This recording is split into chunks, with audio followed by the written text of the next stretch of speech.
welcome to Bushman Al. If this is your first time joining us, hit that subscribe button and that notification bell so you can see future videos. All we do is hunting and fishing in Arizona, so if you're into that kind of stuff, this is the channel that you need to subscribe to, because that's all we do. If you want to learn more about hunting and fishing in Arizona, you can go to yumaoutfitter.com. We don't just offer guided trips, we also offer educational books and templates and scouting reports that you can download directly off the website. So if you want to learn how to fish and bass fish and hunt in Arizona, you can go to that Yuma Outfitter and check it out. And then you can also go to our scouting reports where you can see exactly with GPS coordinates exactly where we're hunting and fishing at. So those are offered at yumaoutfitter.com. If you want to see all the gear that we have, it's also on that website as well, but you can also go in the description below of this video and it's going to show you all the gear that we're using, and you can buy these exact setups that we have. I try and keep things cheap because I do hunt and fish, and so I can't go all in on one. I have to kind of balance them evenly. Today we're just going to be going over the top 4 baits that I like to use during the summertime, and to begin it, I'm going to do a frog. All right, that's the first thing I'm going to be throwing right off the bat early in the morning. Got to get out there before the sun comes up too.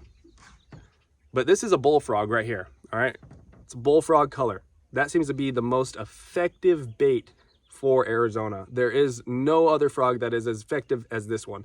I've had people on my boat throwing a white frog and a black frog, and you'll get blow-ups on them, no doubt, but I get like 10 to 13, 15 bites a day on this guy right here. You can see I trimmed up the skirt on him, so I cut it in half right there. And why I did that was because the long skirt that it has, I would have fish, they would grab it at the bottom, then the middle, it'd be 1, 2, 3. Then they get on the on the hooks.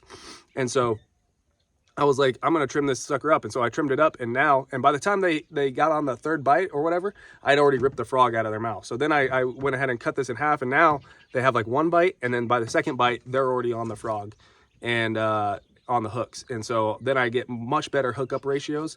And so that's pretty much what I do for that.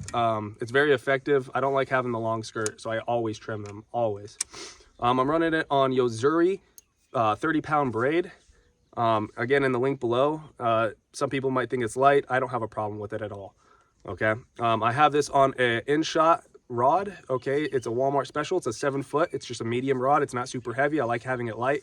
7 foot's perfect for me to be able to skip into holes that I want to skip into. Any larger than that, I might have difficulty skipping into them precisely. So I like having a shorter rod. This is on a 7.5 reel, Lew's reel. I like Lew's because they have a really good warranty. You just send it in. If it's broken, they send you a new one or they repair it.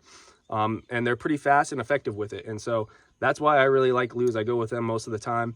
But yeah, just a Walmart special. You can buy the Lew's reel and this rod all at Walmart. Or you can go in the links below and buy them there as well. Okay, so next rod that I'm going to go with, and I'll throw that right off the bat in the morning during the summer times. That's what I'm mainly throwing. So now I'll do this in a certain order so that you guys kind of know what exactly I go with here. So after the sun's come up a little bit, getting a little warmer, getting more visibility, if the water's clear and there's not a lot of wind going on, I'm going to be going with a swim bait. Okay, so this is a gizzard shad, chicken gizzard is what it's called specifically. This is a local bait maker here in Yuma, Arizona that makes these. They're silicone. You can skip these into so many pockets. I've gone out on true fishing trips on them. I've thrown just it in like 30, 40 different holes on those fishing trips, and the thing is still good. I've caught like 10, 13 fish on it, and it's still just rock solid. I mean, it doesn't have any give at all. This thing, I mean, the hook still stays up there. I don't have any problems with it at all. That's what I like. That's why I paid big money for this.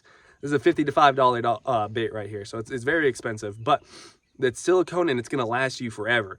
And that's what I really like about it. And so I throw these into pockets, the deep, thick brush. Again, I'm on 30-pound Yozuri line, fishing line. And that's what I really like. I have it on a 7.6. This is a Walmart special proficiency rod right here. 7.6 heavy is what that is. You want to throw this on a heavy rod. I would like a rod that's like a 7.3 or a 7.2, or even if they have it a 7-foot heavy rod is what I would honestly prefer for this, but this makes do.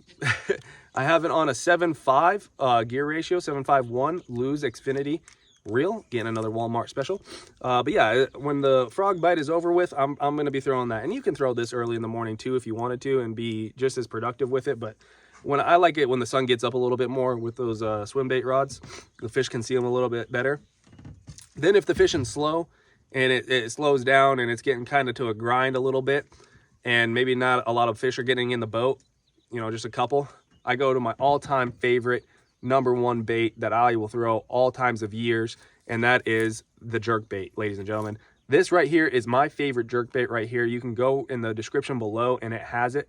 It's like one of my first links. I replaced the hooks on there. I just go to Sportsman's. They have these treble hooks, #4s is what they are, and I just throw them on there. And these things are amazing. Okay, this is it's got a little piece of tinfoil, as you can see in there, and it kind of has a little shimmy, and it's so beat up. I've had this thing on the opposite side of the bank, and I've gone all the way over there, pulled it out of rattlesnake country in order to get it.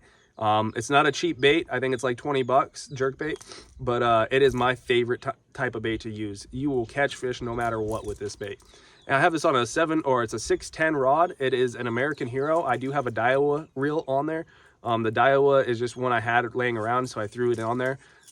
It's a 7:3 ratio. It's a little bit higher. You want to be able to, a 6.5 would be good, or a 6.8 or whatever, would be good. A little bit slower, so you're not fishing as fast. But I like getting a lot of slack in the line and then giving the two jerks, and that really seems to get them pretty good.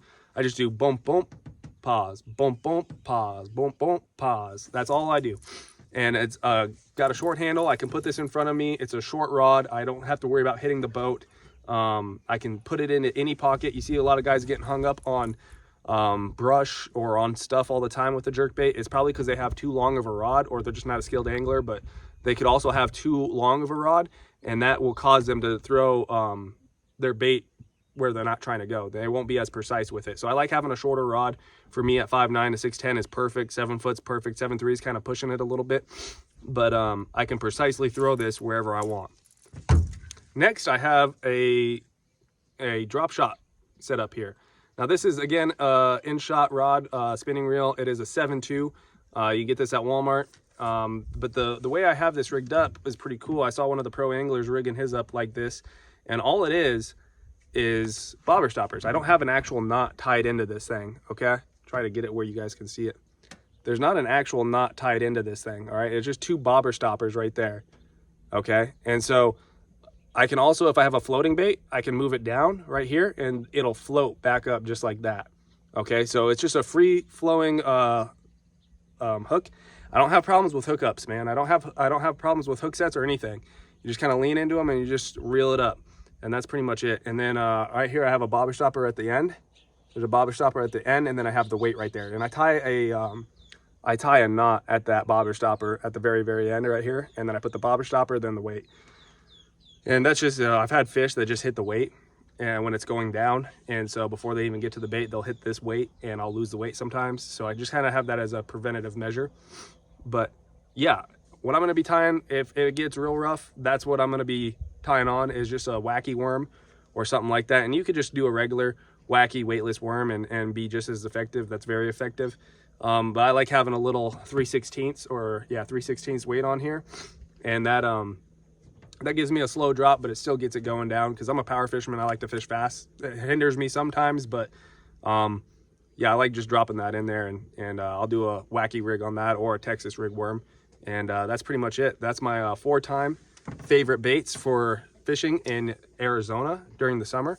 So if you like this content, drop a comment below, let me know. If you have a different setup, drop a comment, let me know what you like to use, what's the most efficient bait for you to use during summertime bass fishing. And yeah, again, you can buy all this equipment down in the links below. So thanks for watching. Please subscribe, and God bless.